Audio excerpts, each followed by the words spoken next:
ভেতরে ভেতরে যোগাযোগ রাখবে, আমাদের কারো কারো সাথে সাম্প্রদায়িকতা করবার জন্য টাকা দিয়ে ফান্ডিং করবে আর তৃণমূলকে দোষ দেবে, এটা হবে না। কেউ কিছু পোকামাকড় উড়ে আসে, তারাও তো প্রকৃতির জীব, পোকামাকড় আসলে আমরা সরিয়ে দিই। কিছু পোকামাকড় থাকবেই, জগৎ চলবে, জীবন চলবে, দেশও চলবে, বাংলাও চলবে, কিন্তু পোকামাকড়কে আমরা সরিয়ে দিয়ে আমরা আমাদের কাজটা করব নিজেদের মতো করে। বলেছেন আমি বলতে পারছি না, মুখ্যমন্ত্রীর সঙ্গে বিজেপির কি সম্পর্ক আছে সেটা আগামী দিনে প্রমাণ করব বাংলার মানুষকে। মুখ্যমন্ত্রী মন্দির করবেন, মুখ্যমন্ত্রী কার্নিভাল করবেন, মুখ্যমন্ত্রী নিউ টাউনে 1100 কোটি টাকার জায়গা আবার মন্দির বানানোর জন্য দান করবেন।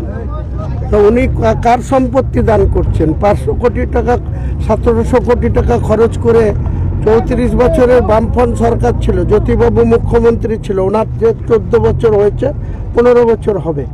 23 বছরের মুখ্যমন্ত্রী ছিল, 11 বছরের মুখ্যমন্ত্রী ছিল। বুদ্ধবাবু এই দুনিয়া ছেড়ে চলে গেছে, তার কটা সম্পত্তি রেখে গেছে? তার মেয়ে আর মিসেস মীরা ভট্টাচার্য, বুদ্ধ ভট্টাচার্য ইয়ে, আর ওনার আত্মীয় স্বজন, ভাই ভায়াত, ভাইপু, নাতি নাতনি, 7 গোষ্ঠী করে খাচ্ছেন, আবার আমাদেরকে নিয়ম শিখাবেন, আমাদেরকে শুধু বলবেন। আগামী দিনে টের পাই দেবো মুখ্যমন্ত্রী কি করে হয় 2026 সালে, সেদিন প্রমাণ করে দেব। আপনার কর্মী সমর্থকরা এখন থেকে আপনার সাথে এই জাতীয় সড়কের ওপরেই থাকবে? না না, এখন কেন থাকবে? জাতীয় সড়কে শনিবার বেলা 10টা থেকে আমি থাকবো, আমার হাজার হাজার লাখো সমর্থক আমার সঙ্গে থাকবে। শত্রুকে মুসলমানদের ভোট নিয়ে 3বার মুখ্যমন্ত্রী হয়ে মুসলমানদের জন্য কি করেছে? 2011 সালের 20 মে মুখ্যমন্ত্রী হয়েছে।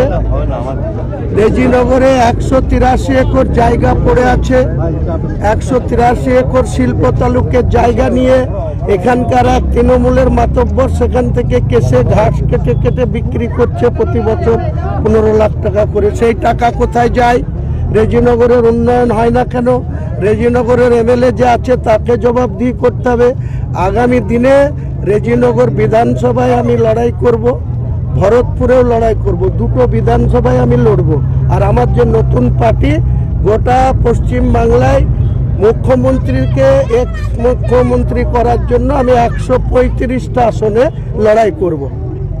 135টা বিধানসভায় আমার পার্টি লড়াই করবে, যেখানে 90টা মুসলিম অধ্যুষিত সিট, বাকি schedule caste, Hindu majority seat, total 135টা সিটে লড়াই করব। কটা জিতবো কটা হারবো পরে হিসাব হবে, কাউন্টিংয়ের দিনে হবে। তবে মুখ্যমন্ত্রীকে প্রাক্তন মুখ্যমন্ত্রী করে দেবো।